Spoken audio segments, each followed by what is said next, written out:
how you see the role of interim chancellor? Yes, well, obviously there's a distinct difference between what an interim may do and what a permanent chancellor may do. So I see this role more specifically maybe approaching project management more than any strategy and vision. Not only have I worked in interim roles before, I've worked with interims, and the last thing we want is somebody to come in that's got a 6-month to a year assignment and say, let's change what we're doing, let's drive the strategy of the institution. That's really certainly what the board does. But we've got a couple critical projects, and I've already seen the second question speaks to accreditation. So that's one of them. In my view, we also have really to pay some attention to the strategic planning processes, both at the district and the college level. So one of the things we see in the strategic plan, on the district level, it says that our plans will be integrated. But if you look through either of the college strategic plans or the district plans, while they're summarized in the overall plan, they really aren't integrated, they don't weave together, and they don't describe to us how the college plans will support the district plans. Also, there's not any deliverables in those strategic plans so that we can show accountability to the governing board and then ultimately to the communities we serve. So I think one of the roles of the interim chancellor will first be to bring that project to fulfillment, to show what our deliverables are for the strategic plan and complete those over the short-term assignment. As it relates to accreditation, you know, obviously, and I'll touch on this more in the second question, but obviously that's a project at this point. We have an end date. We know when it's due, and in fact it's a shorter timeline than what we're looking at fall 27. So I see that as a project as well.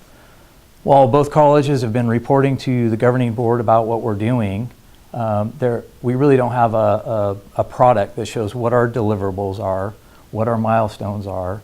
So again, there hasn't really been the next step in our accreditation planning to show what the deliverables are and to put that project plan together so that the governing board and our communities can see what's being done. In addition to those types of projects, I think it's really important that the role of the interim chancellor is to focus on relationships. The tasks that we have to get done are not simply going to be completed by somebody walking in the door with fantastic credentials and saying these are the things we need to do over the next 6 months or the year. We have fantastic employees.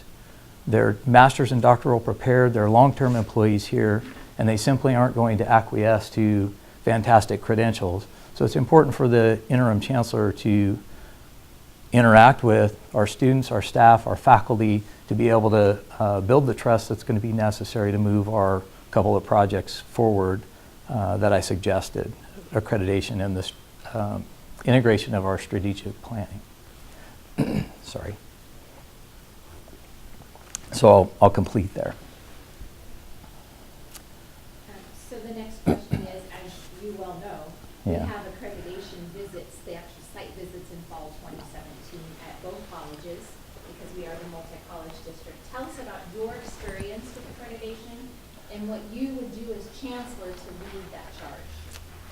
Well, the first thing I want to do is walk back from really where we're at in terms of accreditation. So I mentioned our visits in October for both colleges. Our self-studies are due in August. So those of us at the colleges know that from May through about mid-August, the majority of our faculty and a good portion of our staff aren't present on our campuses. So any heavy lifting that we need to do on accreditation, and there is a lot, needs to be done January, February, March, and April. So I don't want to give the impression that not a lot of work has been done in terms of accreditation. At both colleges, there has been a lot of work. But neither of the institutions have an accreditation plan that's written, even in a draft form, that I know of, at least at Columbia. I know at Modesto Junior College, it hasn't yet been unveiled to our internal constituents. So as part of the accreditation requirements, not only do we need to unveil the plan to our internal constituents, have several rounds of feedback and iteration. Once it becomes a more fully fleshed out document, then it needs to be also vetted to our external constituencies and have the public have opportunity to weigh in on it. So that means it's a really short time frame for us if we're only looking at the 4 months in spring for the majority of the work to be completed. So I want to say first, that's really the lead into what I would do is, as a number one thing, is for us to look at this as a project plan and work with both of the college presidents and the central services team as well to coordinate what needs to be done, what milestones do we need to hit, what documents or evidence does the board need to see and be able to be vetted and approved at the board at each interim milestone so that we can essentially be completed by the end of April. So what experience do I bring to the table with that? Probably the most intense experience that I've had in accreditation was when I was at Yuba Community College District. When I first started there, we were a single college district. We were hired, all of the president and all the executive staff was hired to make that a multi-college district. So everything we did was with the intentionality of getting our Woodland Center accredited as a college. And you've probably heard most of this story before from Dr. Fairchilds. But I worked on that team with Dr. Fairchilds. And in fact, it was my responsibility to build out the administrative services functions in our multi-college plan and to be able to develop all the program review processes that support our continuous improvement in our central services. There was called district services. So that really gave me an intense view of what we need to do to become accredited, probably a little more in depth than an institution that already exists as a multi-college district. We had to design a multi-college district from the ground up and get it accredited. From that, I've served on multiple teams. I've been trained for several visits on the 2014 accreditation standards. I'm again going to be on a team in spring of 2017. The last team I served on in last spring, actually, I was assigned as a standard lead. I was responsible for developing all of the framework and the evidence that we needed to get from the institution we were visiting, and to really be responsible for the team members that were on that standard for coordinating the effort that they put forward on an accreditation team. How would you call that, a team lead? A standard lead. Team lead is different, so as you know, there's standards for accreditation. So there's a team lead who typically assigns a standard lead who's responsible for a group of people that's working specifically on the standards. So the team, it's not the team lead assignment. Are there It's not. 4 standard leads? It depends on the chair and how they designate it, but typically there's 4 standard leads. So there's if I recall it, there's like a team lead who's the generalist and you guys are the specialist on the 3 or 4. Correct. Okay. And on top of that, is there a lead team chair as well, or is that? It depends on if there's multi-college visits or not. I have been on, my last visit was, last 2 visits were multi-college visits. And, well, my last visit was at LA Community College. So they tried a new model. That's a 9-college district. So there was an overall team that actually visited the district, did all the work that normally a visiting team would do. So there was a chair that was the chair of like the mega team. And then each of the colleges had a team lead, and in the colleges, each team lead designated a standard lead.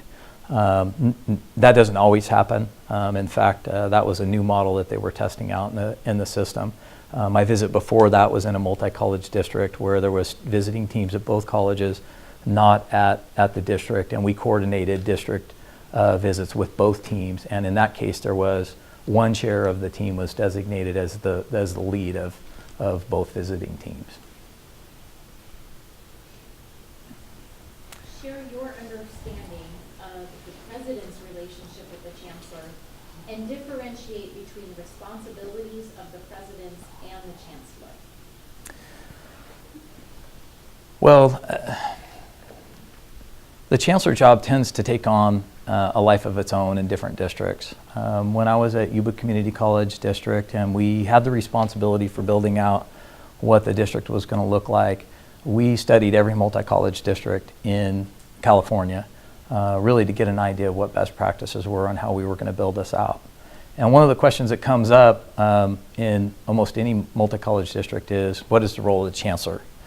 The typical role, engaging with the board, building the board relations, working directly with the community, operationalizing the board's strategic vision is the typical role of the chancellor. And in this case, I would see that the same for the most part, although I don't see how you might expect or would even want a short-term interim chancellor to be lobbying on our behalf and engaged at Sacramento. I think in this particular instance, you need them focused here on what the short-term needs are. So that's going to change, really the dialogue about what the role is. So I'll be specific about that. I really see the interim role as a chancellor being the project manager, identifying the 2 or 3 main things that are going to support the board's vision. That's an interesting narrative in this particular circumstance because we know we have a strategic plan. We know the board adopted it. We know we have annual strategic directions that the board has adopted as well. But sitting in this chair today, I don't know if those strategic directions will be the same December 15th as they are today. But regardless of what decisions made at the board level, it will be the interim's role to operationalize the board's strategic directions and to put together a plan to ensure that we're successful in our accreditation. And then I think at least begin, if not complete, integration of the strategic plans as well. And so that I think defines really where the chancellor will be really in the business of managing these projects and being very tactical at seeing these through as opposed to being out in the colleges running the college's business. Share your experience in working with an elected board. How would you orient a new board and what is most critical?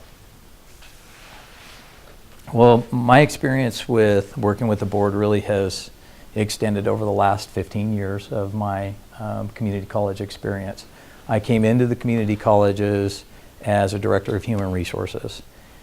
And so we know in that role, it's not always the funnest role, right, Gina? But you get a lot of learning there, some good, some bad.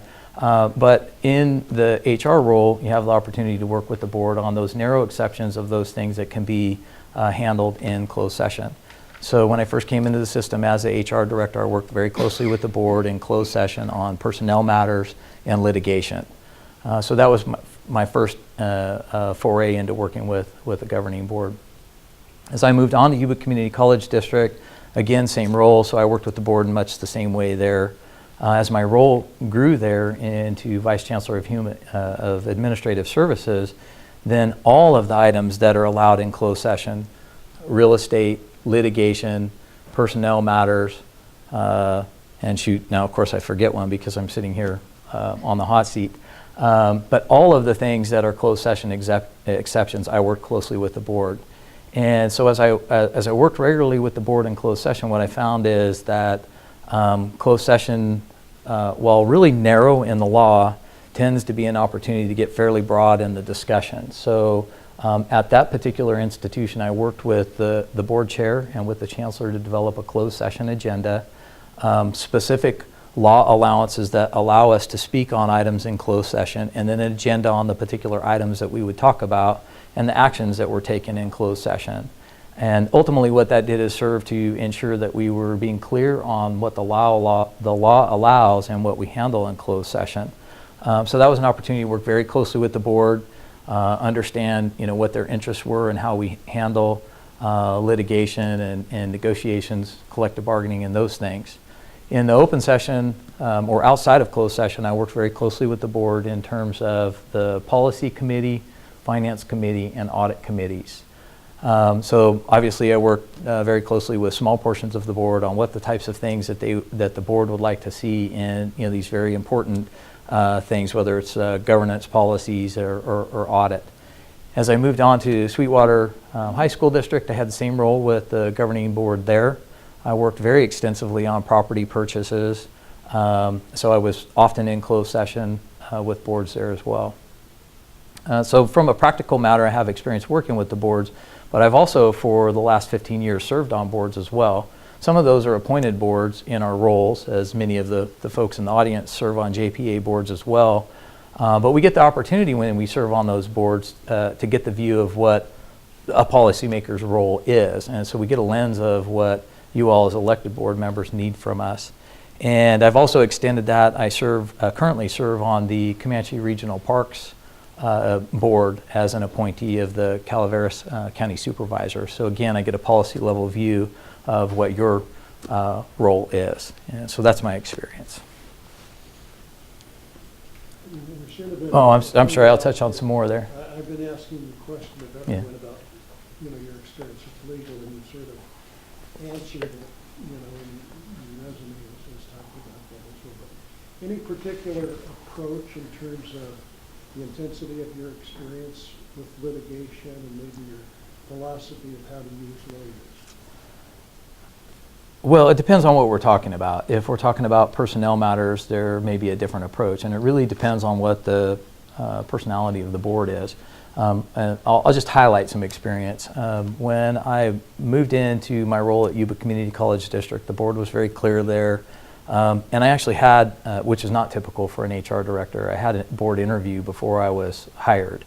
I'd been recommended by the president, but they wanted to know a couple specific things before they hired people into executive roles. One of the things they wanted to know is, how do we go about avoiding all of the settlements that we have? What are you going to do to remove those, and what's your intestinal fortitude to be able to withstand the kind of pressure that's going to go along with not settling cases? And so these are personnel cases that really stemmed out of poor management practices. There weren't evaluations being done. There wasn't performance improvement that was being done with employees.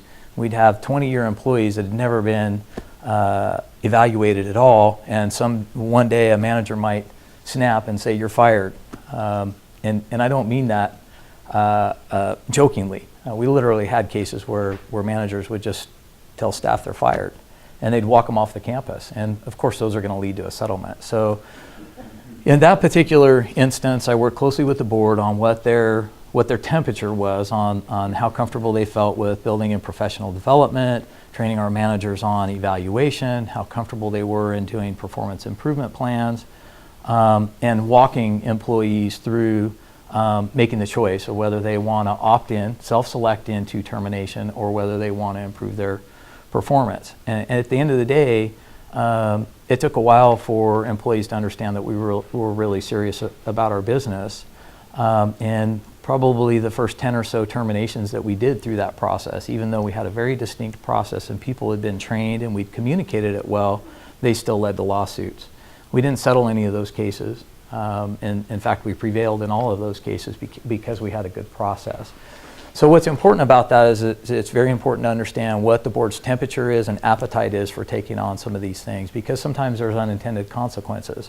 In that example, there were 10, 12 maybe lawsuits that emanated from the processes we'd been put in place, but they'd been communicated well. It was just, frankly, it was employee choice to test whether or not we could do it right, and we would eliminate the settlements. But you can't do that without the discussion from the board, without the direction from the board on what needs to be done, recommendations from the administrative side on how to eliminate lawsuits. And then when we get into lawsuits, that we're strong on our facts, that we're prepared from a litigation perspective. So I always work cases back from what's it going to look like when we testify. And our administrators have heard me, particularly at the college, what would our testimony be in this particular case? And if you can't articulate that and build out the evidence and the facts that we have, then we don't need to be in this place. We need to be a little bit more patient in how we fill out the case. We need to build our evidence more. We need to communicate better. And when we get in a place where the testimony is solid and we know the narrative, then we can move forward on our cases. And so I know I didn't specifically answer your question, but the point is we have to have a process. It has to be built on what the appetite of the board is to pursue these things, and then we have to communicate it well and do it right every time. We can't miss a step, because the minute we have to settle a case because we didn't have the facts, then we're right back to where we were in the beginning. Excuse me, There's- you're talking about HR, quite a bit about HR. I'm just using Are there that areas- illustratively. I know, but are there other areas that you reported directly to the board? Yeah, finance, safety. We had litigation around our bond in some cases. Not all of it litigation. We did have some litigation, but I'm familiar with also bringing other kind of protests to the board, like bid protests and things like that. I'm just using, HR tends to be one of the most litigious areas, so I was using that as an opportunity to highlight some experience that I've had. So to touch on, there's more pieces to the question. How do you orient a new board? Well, for one, it depends on the capacity of the board that's stepping in. There may or may not be certain persons on the board that already bring experience from other elected boards where they may be able to offer what's important in the orientation. We have quite a few off-the-shelf things. The American Association of Community Colleges offers trustee orientation. The League offers trustee orientation. So there's a good many resources that don't need to be developed internally. And in fact, I would suggest to any new board members or an entire board that it's always best to hear that from people who are out in the area practicing, and not necessarily internally that we think this is the best thing to do. Our way isn't always the best way, it's just our way. But we also need to mix in there as part of the orientation, not only what comes from the League, but what we do in terms of subject matter expertise. So we've got a wealth of knowledge that sits behind us here that the board members need to be introduced to. They need to know the roles, and they need to know what these individuals bring to the table in terms of resources as well. So it really would be a bit amoebic, depending on what the board needs, what certain board members may be able to bring to it, and that what we can bring from our internal resources as well. And what I think is the most critical, really I think what's most important is not any individual board orientation, but the whole board has an opportunity to not only become oriented to what we do, but develop their own personality. We all know, having worked for boards before, that a board personality might not change with just one member, but with 3 new members, it's going to be entirely a new board, obviously. And so you're going to go through a lot of the what we know about team development and the storming and kind of working out how your personalities are going to work together and what your roles are, not from the high level, not what the League tells us your roles are, but just what you're really passionate about and what you want to see brought through in our work. So I think it's really important to make sure that the framework's built out, that it's not just quarterly that you have an information session, or that it's just an episode where you have one orientation, but that regularly before each board meeting and on an ongoing basis for at least the first year, that we create the opportunity for ongoing dialogue for the board to develop its own personality. Please provide examples of initiatives you have developed or directly participated in that support student success. Well, I guess I want to start first by providing some context. I know you've had an opportunity to look at our materials. You referenced my resume. Maybe easy to say from a VPA type of guy. I'm not really engaged in student success, but I want to touch on really something important that a mentor taught me quite a few years ago, that if I wanted to be a good VPA or CFO or whatever, admin person, the best way to get good at it was to maintain that subject matter expertise, but build out my understanding across the institution as well. So I want to touch on a little bit that have you understand that I also have classroom teaching experience.